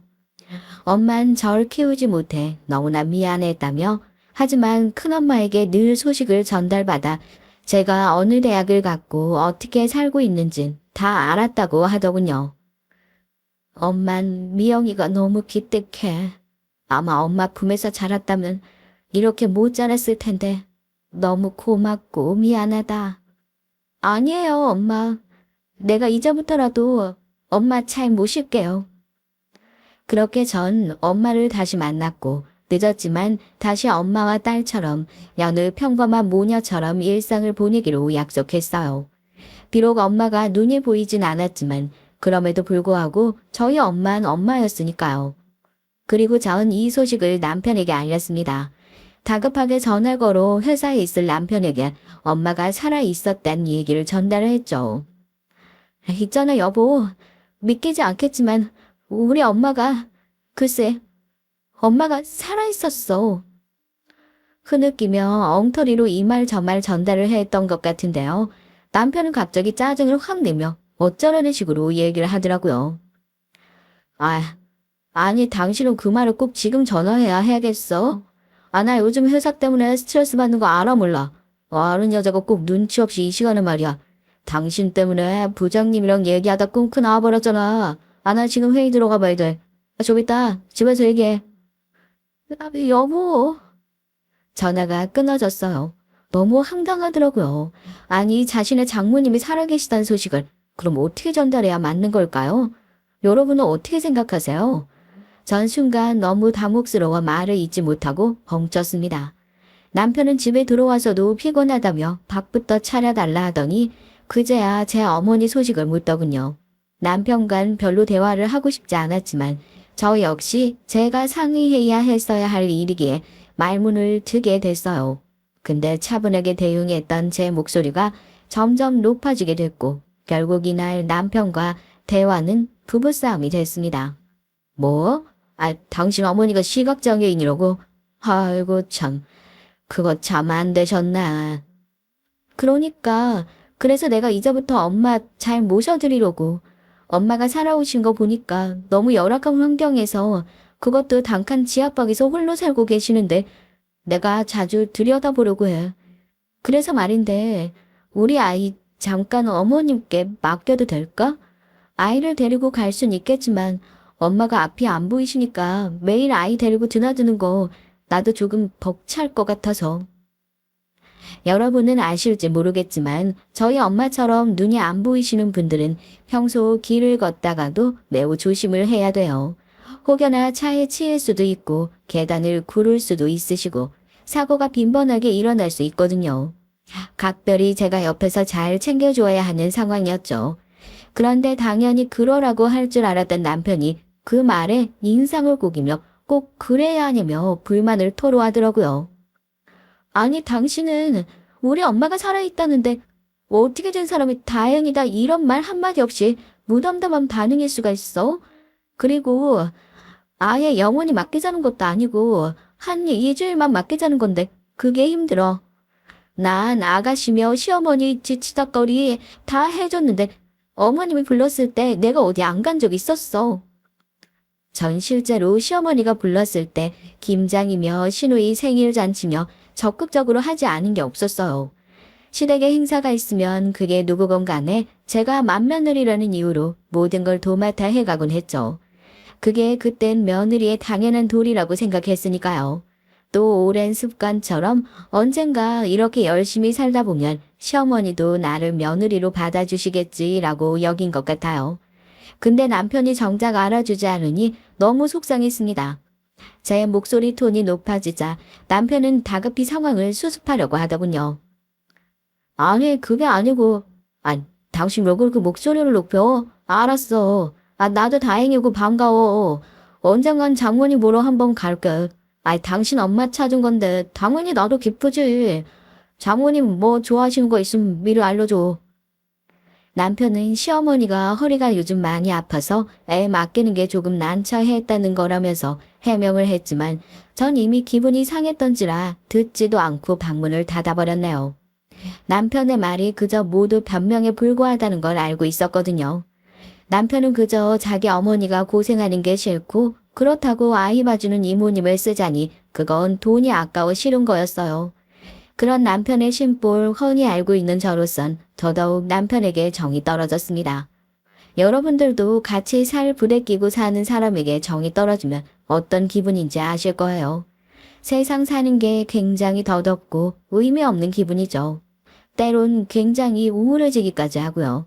그런데 여기서 더 가관인 일이 생겼습니다.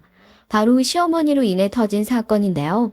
그나마 시댁 식구 중 가장 이성적이셨던 시아버지께서 저희 어머니가 살아계시다는 소식을 듣고 그럼 좋은 일이 생겼으니 다 같이 불러 모아 모임을 갖자고 하시더군요.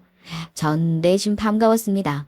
그런 부분까지 소상히 챙겨주실 거라곤 기대하지 않았는데 감사한 마음도 들었고요. 아버님께 너무 감사하네. 아버님이 우리 엄마까지 이렇게 생각해 주실 줄 몰랐는데 아무래도 사돈이 생기신 거라 반가우신가 봐. 그런가 보죠 뭐. 건성인 남편의 말투가 거슬리긴 했지만 일단 전 정해진 날짜에 전 엄마를 모시고 시댁으로 향했어요. 그리고 거기서 일이 터지고 말았죠.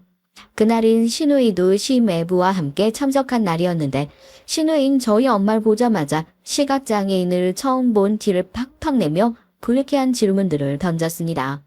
예를 들어 사고는 어떻게 난 건지, 눈이 안 보이는 게 어떤 기분인 건지 그런 것들을요.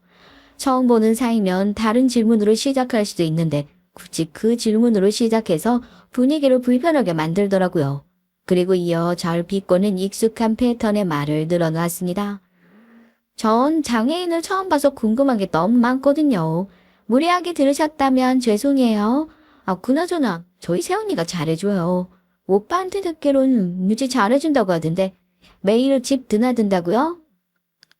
아, 네.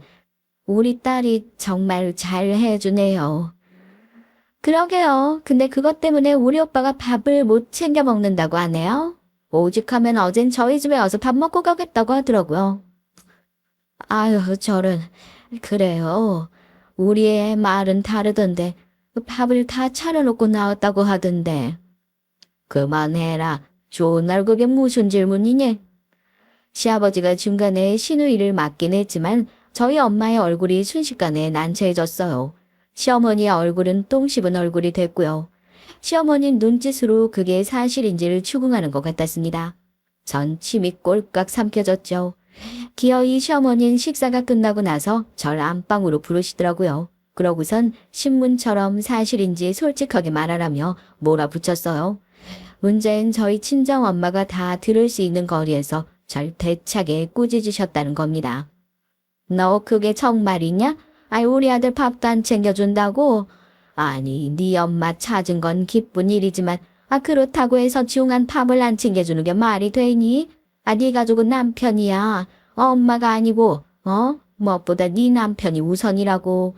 얘가 우선순위를 잘못 둬도 그냥 한참 잘못 뒀네. 너 말해봐라. 아니에요. 저 남편 밥 다 차려놓고 나왔어요. 그 사람의 반찬 투정이 심해요. 싫어하는 반찬은 안 먹으려 하는데 제 딴엔 그의 건강 생각해서 차려놓은 반찬들이라 냉장고에 넣어놓고 나왔고요. 아이고 말은 청산유수네 이게. 야, 너 이제 고아에서 탈출했다 이거냐? 네 시아버지가 네 친정엄마 불러 잔치까지 열어주니까 네가 뭐라도 된 것 같아? 내가 고아 며느리 받아준 게 얼마나 대단한 일인지 네가 아직도 감이 안 오는가 본데. 사람들이 나한테 뭐라고 했는 줄 알아? 내가 부처다 그랬어. 내가 고아인 며느리를 딸처럼 받아주고 생각해준다고 했더니 다들 나보고 부처랜다. 우리 아들이 뭐 아쉬워서 너한테 주냐고 말이야. 전 여기서 또 한 번 기가 막혔습니다.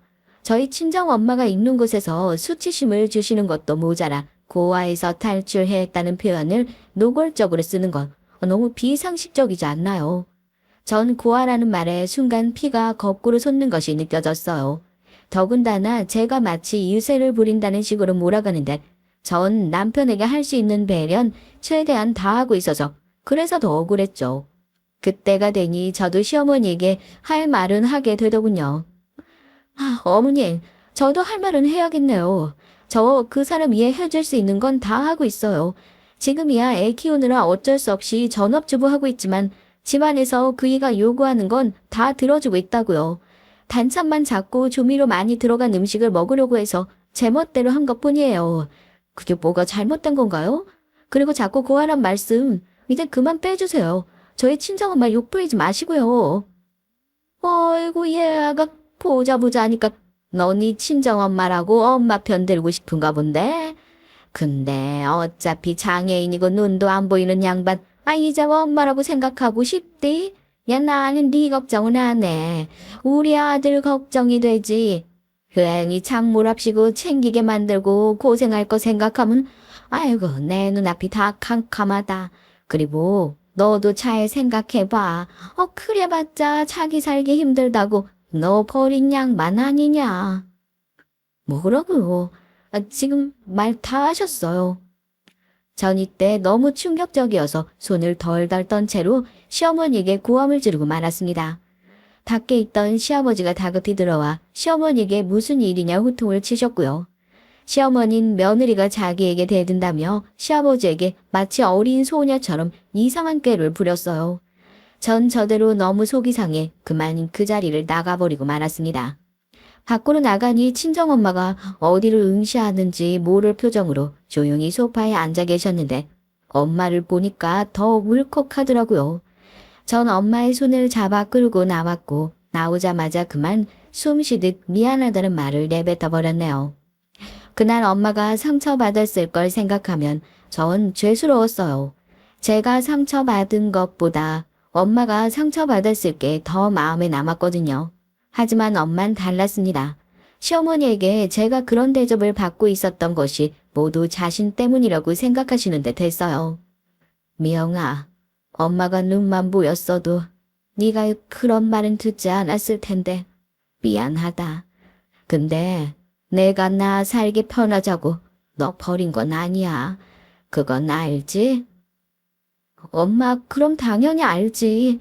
시어머니 말 하나도 신경 쓰지 마. 원래 말을 저렇게 나쁘게 하셔. 엄마가 상처받지 않았으면 좋겠어. 하지만 엄만 그 이후로도 연락이 잘 되지 않았어요. 전 그런 엄마 걱정에 빠져 사는데 남편은 여전히 이 일에선 아주 멀리 떨어져 관망하고 있었고요. 전 단단히 결심했습니다. 더 이상 못된 말하는 시댁구석에 휘둘리지 않고 내 삶을 살아나가겠다고요. 그것이 절 지키는 방법이었죠. 당신은 내가 무슨 말을 듣든지 간에 어떤 관심도 없는 사람이네. 그럼 나도 똑같이 해야지. 나 이제 시댁 일은 빠질 거야. 어머님이 뭐라고 하든 간에 가지 않을 거라고. 그렇게 알아도. 뭐? 아, 또 삐졌어? 아, 참, 당신도 어지간하네. 그래, 마음대로 해라. 나도 이제 당신과 엄마 사이에서 일어나는 일은 알고 싶지도 않고 듣고 싶지도 않아. 둘이 알아서 해. 당신 하고 싶은 대로 하라고. 남편은 제 마음대로 하라며 자기는 신경 쓰지 않겠다 하더군요. 전 그 후 시댁과 연을 끊듯 생활을 이어갔어요. 시어머니가 난리를 치면 한 귀로 듣고 흘리고 집까지 쫓아오면 문을 열어주지 않는 방법까지 썼습니다. 시어머니는 절 못된 년이라며 저희 친정엄마를 빼닮은 재수없는 팔자가 자기 집에 들어왔다고 신나게 욕을 해댔고요. 너무 듣기 상스럽고 천박한 욕이었죠. 어머님, 그만 돌아가 주세요. 제발요. 내가 너 며느리로 들인 게 처음부터 잘못된 일이다. 두고 봐라. 내가 너 아주 두고두고 후회하게 만들어줄 거야. 어머님, 소리 질러봤자 달라지는 건 없네요. 전 앞으로 어머님 며느리 아니에요. 제가 단호히 나가자 시누이도 여기에 시어머니 뜻 거스르는 며느리가 세상에 어디 있어요 하며 편을 들고 나섰습니다. 남편은 자기 어머니가 그러던 말던 놀랍게도 아무런 신경을 쓰지 않았어요. 왜냐하면 남편이 당시 다른 곳에 푹 빠져 성격대로 그것만 죽어라 파고 있었거든요. 바로 PC방 사업이었는데요. 남편은 대기업 회사 생활이 정글과도 같다며 이젠 새로운 길을 도모해야 할 때라고 말했습니다. 그게 PC방이라고요. 자기 친구들이 성공한 사례들을 쭉쭉 읊어주더라고요. 난 분명히 잘 될 거야. 두고 봐. 지금도 내 처지 나쁘진 않지만 아마 사업으로 성공하면 우리 집 수준이 완전 높아지게 될걸. 내 동생도 적극 찬성이더라고. 당신한테는 안 알려주려고 했다가 또 나중에 퇴사했다 어쩐다 바가지 긁을까봐 미리 말하는 거다. 남편은 저한테 거의 통보식으로 말했습니다. 제가 뭐라 의견을 말할 수 없게 딱 잘라서 몇 월 며칠 퇴사할 것이라고 말했고요. 그 당시 전 오직 아이와 엄마만 바라보고 살았어요. 남편이 뭐라고 다니든 더 이상은 제 일이 아니라고 생각했습니다. 그래서 남편이 퇴직을 했을 때도 걱정은 됐지만 돈에 욕심이 많은 사람이니 설마 실패할 거라는 최악의 결말을 생각하지 못했네요. 이게 저의 실수예요. 돌이켜보면 제가 남편을 이때 달래고 어떻게 해서라도 마음을 돌려놓았어야 하는데 남편의 행동이 제 아이에게도 영향을 미칠 수 있다는 걸 간과하고 만 것이었죠. 남편의 사업은 철저하게 실패했습니다. 심지어 남편은 퇴직금에 시누이에게 돈까지 빌려 몇 개를 차렸는데 그게 도미노 쓰러지듯 하나하나 망해가기 시작했어요. 사업 하나가 쓰러졌을 땐 어떻게든 일어날 수 있다는 희망이라도 가지지. 여러 개가 우후죽순 망하니 그때부턴 정신을 못 차리더라고요. 매일 술만 마시고 돌아쳤습니다. 오늘은 이 가게, 내일은 저 가게 왔다 갔다 하며 동네의 온 술집들을 기웃거리고 돌아다녔죠. 말려도 소용없었어요. 심지어 술만 마셨으면 다행이었죠. 여자도 만나더라고요. 술집 여자들 만나고 돌아치며 그 흔적들을 그대로 집으로 가져왔습니다. 자기 딸이 보든 말든 신경도 쓰지 않았고요. 나중엔 제 딸이 아빠를 철저히 무시하더라고요. 난 아빠처럼 안 살 거야 라는 말을 하기도 하고요. 전 가정이 무너지는 게 두려웠습니다. 여보, 제발 그만하자. 당신 사업 망한 거 속 쓰린 거 알겠어. 근데 그렇다고 여자나 만나고 돌아다니고 술이나 마시고 다니면 일이 해결돼? 이건 우리 가족 모두에게 상처 주는 길이잖아. 제발 정신 좀 차려. 나도 참는데 한계가 있다고. 당신 딸이 보고 있는데 당신 창피하지도 않아. 나 하나도 안 창피해. 내가 왜 창피하냐? 야, 난 있잖아. 난 언젠가 반드시 성공할 거야. 너 나 무시하는 거면 집 나가. 어차피 경력도 단절됐었겠다. 써주는 사람도 없겠지만 나가서 이 험한 세상 혼자 애 키워보고 살아보라고. 나가라고. 말이 통하질 않았어요. 이날 전 남편과 크게 부부싸움을 일으키고 말았는데요. 남편은 저에게 나가라고 하더니 갑자기 전화를 걸어 누군가를 집으로 부르더라고요. 들어온 여잔 남편이 만나고 돌아치는 술집 여자였습니다. 짧은 원피스에 단발머리에 짙은 화장을 한 여잔 술 취한 남편의 팔짱을 꼭 끼고선 얼른 자기 술집으로 오라며 속삭이더라고요. 하나라도 더 술을 팔아먹으려는 속셈인데 그것도 모르고 남편은 또 헤헤거렸죠. 그래, 역시 나 알아주는 건 우리 영숙이밖에 없어. 고맙다 영숙아. 오빤 네가 있어서 산다. 고맙다. 고마워. 그래, 당신 평생 그렇게 살아. 난 우리 딸 데리고 나가 살 거니까 어디 한번 잘 살아봐. 그 꼴까지 보고 있으니 도저히 전 남편을 봐주고 싶지 않아졌어요. 한심한 인간이란 소리가 절로 나오더군요. 이런 남편과 함께 사는 저 역시 한심한 인간이 될 것 같았고요. 무엇보다 우리 딸을 지키기 위해선 저런 아빠는 애초에 없어야 하는 게 맞는 선택이었습니다. 전 딸에게 간절한 짐을 챙기라고 한 뒤 집을 나섰죠. 나서면서도 후회는 없었는데 사람 마음이 나약해질 때가 있더라고요. 아무렇지 않아야 한다고 수없이 수백 번 다짐했는데도 불구하고 딸이 제 손을 잡아주니 눈물이 주룩주룩 흘러내리더군요. 친정에 도착하니 엄만 무슨 일이냐며 저와 딸을 걱정스레 맞이해 주셨습니다. 전 엄마에게 차마 털어놓을 수 없어 그냥 왔다는 말로 둘러댔고요. 엄만 다 아시는 듯 했지만 묻지 않으셨어요. 그리고 남편과 그렇게 별거에 가까운 생활이 시작됐습니다.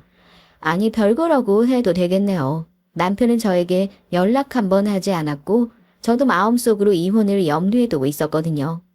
그나마 그 시기 좋은 소식이 하나 있었다면 바로 저희 친정엄마에게 남자친구라고 할 만한 분이 생기신 거였어요. 저희 친정엄마가 앞이 안 보이시는 걸 알고서도 먼저 만나자고 말씀을 하신 만큼 긴 시간 동안 엄마를 마음속에 두고 계셨다고 하셨고요. 이제 와서 아버지라고 부르는 건 좀 그렇잖니. 편하게 아저씨라고 부르면서 친하게 지내자꾸나. 네, 좋아요, 아저씨. 저희 엄마에게 잘 대해주셔서 감사해요. 엄마가 내색은 안 해도 아저씨를 많이 좋아하는 것 같아요. 아, 그래주면 나야 고맙지. 아저씨는 친정엄마의 집까지 좋은 곳으로 옮겨주셨는데요. 저에겐 엄마의 행복한 모습을 볼 수 있어 좋은 일이었습니다. 오랜만에 소녀로 돌아가 들떠하고 설레하는 엄마의 모습은 낯설지만 기분 좋고 결코 질리지 않는 일이었죠. 또 처음 그분을 봤을 때 묘하게 돌아가신 큰아빠를 닮으신 풍채와 기운이 풍겨져 나와 놀라기도 했고요. 무슨 일인진 모르겠지만 어쩌면 하늘에 계신 큰아빠께서 저희 엄마에게 좋은 배필을 선물해 주신 것이 아닐까 조심스레 추측하게 되더군요. 아저씨는 굉장히 살갑고 다정한 성격이셔서 저와 저희 딸아이의 마음까지도 사로잡으셨거든요. 딸아이조차 할아버지라고 부르며 아저씨를 따랐으니까요. 그런데 그러던 어느 날 남편이 사업이 하나씩 잘 풀리고 있다며 저에게 돌아와 달라고 하더군요. 남편은 술집 여자를 집에 들였다. 그 여자가 집에 있는 값나가는 물건들만 갖고 도망가는 바람에 갈라섰다고 하더라고요. 그렇게 솔직하게 말하며 이제부턴 저와 딸만 바라볼 거라며 가족 타령을 하고 있었습니다. 내가 그 말을 믿을 거라고 생각해? 안 믿어 나는. 우리 이대로 이혼하는 게 맞아. 아, 그러지 말고 돌아와줘. 내가 잘한다니까. 지금까지 못 믿었게 행동한 거 알아. 당신 그래도 야박한 사람 아니잖아. 기회로 줘. 이번에도 못하면 그땐 미련 없이 헤어지는 걸로 하자고. 우리 딸을 생각해봐. 전 딸이란 말에서 마음이 흔들렸어요. 딸이 아빠를 좋아하는 건 아니었습니다. 다만 딸의 나이가 어리다는 게 마음이 걸렸죠. 시대의 기준과 편견을 완전히 배제하고 저만 오롯이 생각할 수 없었습니다. 그러던 어느 날 결정적인 사건이 일어나고 말았죠. 제가 고민을 하고 있을 적 남편이 좋은 분에게 투자를 받아 사업이 잘 풀려가고 있다며 저희 친정집을 들렸더라고요. 당시 전 친정엄마 생일이 코앞이라 오랜만에 가족과 함께 어디를 갈지 얘기 중이었어요. 남편은 옆에서 그 얘기를 듣더니 여기서 어떤 점수를 따야겠다고 생각했는지 자신이 생각한 레스토랑이 있다며 모시고 가고 싶다고 하더군요. 장모님, 저한테도 기회를 주세요. 제가 정말 경치 좋고 맛있는 곳 알아요. 우리 가서 맛있는 것도 먹고 좋은 얘기도 나누다 와요. 바람도 쐬고요. 네? 남편의 애절한 말에 착한 친정엄만 그러겠노라 고개를 끄덕이고 마셨습니다. 전 엄마를 탓할 수도 없이 그렇게 엄마의 생신날 남편과 함께 다 같이 저녁 식사를 하게 됐고요. 남편이 극찬에 맞지 않던 레스토랑은 솔직히 말하면 동네에 있는 식당이었어요. 레스토랑이라고 말할 수도 없을 만큼 1인당 10,000원을 넘지 않는 식사들이었고요. 그걸 두고도 남편은 장모님, 저 아니면 누가 이런 거 데려오겠어요. 안 그래요? 제가 요즘에 사업도 잘 풀려가고 있고 하니까 데려온 거라고요. 아, 그나저나 장모님 남자친구 생겼다고 들었는데 이제 같이 사신다면서요? 아, 저한테 장인어른도 생기는 거네요. 여보, 장인어른도 소개시켜줘. 같이 식사 한번 하게. 그렇게 말하는데 남편의 말이 뻔뻔스러워서 대꾸도 하지 않았습니다. 심지어 저희 엄마는 위가 좋지 않아 면을 잘 소화하지 못하는데 남편은 굳이 면 요리가 맛있다며 엄마 몫으로 파스타를 주문하는 바람에 한 그릇도 제대로 먹지 못했어요. 전 엄마의 생일이 이렇게 망쳐지니 마음이 속상해지고 있었죠. 그러던 중 선물을 건넬 시간이 다가왔는데요. 전 이날 사실 남편의 시험할 생각으로 한 가지를 준비해뒀습니다. 바로 남편이 필요하면 쓰라고 준 카드. 그것으로 엄마의 가짜 생일 선물을 준비한 거예요. 물론 엄마의 진짜 생일 선물은 따로 제 돈으로 준비해뒀고요. 전 케이크 촛불을 함께 분 후 선물을 주는 시간이 오기만 기다렸습니다. 내심 이 시간을 남편과의 이혼에 대해 결정할 수 있는 마지막 시간이라고 생각했어요. 전 엄마에게 주황색 장갑 선물을 건네며 말했습니다. 여보, 당신이 카드 준 거 기억나? 이거로 엄마 장갑 선물 샀어. 괜찮지? 당신이 언제든 쓰라고 했잖아. 뭐? 장갑? 당신 그 카드를 썼다고? 왜? 뭐 문제 있어? 아니, 내가 지금 밥도 사는데 장모님 선물까지 했단 말이야? 그것도 앞도 안 보이는 분한테 장갑 선물을 해? 장모님 장갑 쓰실 일이 뭐가 있다고, 그런 선물을 했는데. 잠깐, 이거 얼마야? 가격 택도 안 떼었네? 남편은 상상 외의 반응을 보이기 시작했습니다. 장갑의 가격을 확인하고는 5만 원이란 글자가 보이자마자 완전히 이성을 잃은 듯한 사람이 되어선 버럭 소리를 지르더라고요. 전 이날의 남편을 아직도 잊을 수가 없어요. 제겐 트라우마가 돼버렸고 한동안 대인기피증이 생길 정도로 남편이 무서웠으니까요. 야, 이년아, 너 지금 미쳤구나? 네 애미한테 거금 5만 원? 야, 5만 원짜리 장갑을 사줘? 야, 내가 아무리 쫄딱 망했어도 그렇지. 나 너 생각이 있냐 없냐? 나도 우리 엄마한테 5만 원짜리 장갑은 안 사줘봤다고. 너 죽고 싶어? 아빠, 그만해. 남편은 딸의 외침에도 아랑곳 않고 순간의 화를 참지 못하고 손을 들었어요. 그 순간 엄마의 모습이 보였습니다. 엄마는 앞이 보이지 않아도 무슨 일이 일어나고 있는지 알 수 있으셨어요. 바로 남편 손을 막으려고 허둥지둥 하시는데 그때 전 눈을 꼭 감았습니다. 그때였어요. 그만하게. 자네 지금 뭐 하는 건가? 서정님의 욕을 어떻게... 하지만 그 순간 들어온 엄마의 새 남자친구, 남편이 장인어른으로 깍듯이 모시겠다고 한 그분이 들어오며 분위기는 반전됐어요. 남편은 아저씨를 보자마자 허둥지둥 대더니 갑자기 극존칭을 쓰며 당황스러워하더군요. 그제서야 전 남편과 아저씨가 어떤 사이였는지 알 수 있었고 이 모든 것이 신의 계획 아래 있었다면 이보다 더 놀라운 우연은 없을 거라 생각했답니다. 내가 우려되는 마음에 여기를 오면서도 오지랖인가 했는데 오길 잘했구만. 안 그랬으면 무슨 험한 꼴을 당할 뻔했어. 명아, 너 괜찮니? 아저씨, 전 괜찮아요. 괜찮다고 말하면서도 제 손은 아직 떨리고 있었습니다. 그리고 아저씨의 입을 통해 전말을 알게 됐죠. 알고 보니 남편은 지인분을 통해 아저씨를 알게 됐고 사업 자금을 빌려갔다고 해요. 아까 여러분들에게 미처 말씀드리진 못했지만 아저씨는 건물을 몇 개 가지고 계신 자산가였거든요. 주변 사람들에게 돈을 투자하고 빌려주시기도 하는데 그 중에 남편이 있을 줄은 몰랐습니다. 아저씨는 남편이 하도 간절히 부탁하길래 한번 속는 심정으로 돈을 빌려줬다고 하시며 차분히 설명을 이어가시더라고요. 남편은 쩔쩔매고 있었고요. 죄송합니다, 서정님. 제가 제 와이프가 사장님과 인연이 있을 줄 몰랐어요. 제가 너무 경솔했어요. 그쵸? 여보, 무슨 말을 좀 해줘. 내가 사장님에게 정말 큰 빚을 졌거든. 우리 사장님 아니었으면 나 지금 이렇게 일어나지도 못했을 거고. 말은 바로하게. 자네가 일어나긴 뭘 일어나. 겨우 작은 가게 하나 살려놓고 그깟 돈 속는 셈 치고 주긴 했지만 자네 같은 사람에게 선처 베풀어주고 싶지 않네. 이 아이는 내가 사랑하는 사람의 딸이니 내 딸이나 마찬가지야. 명아, 전에 이혼을 고민한다고 했지? 지금 내 의견을 말해줘도 될까? 난 이혼했으면 좋겠다. 이런 농가는 애초에 상종을 하지 말아야 해. 너에겐 하든 도움이 안 될 쓰레기다. 네, 그러니까요, 아저씨. 저도 같은 생각이었어요.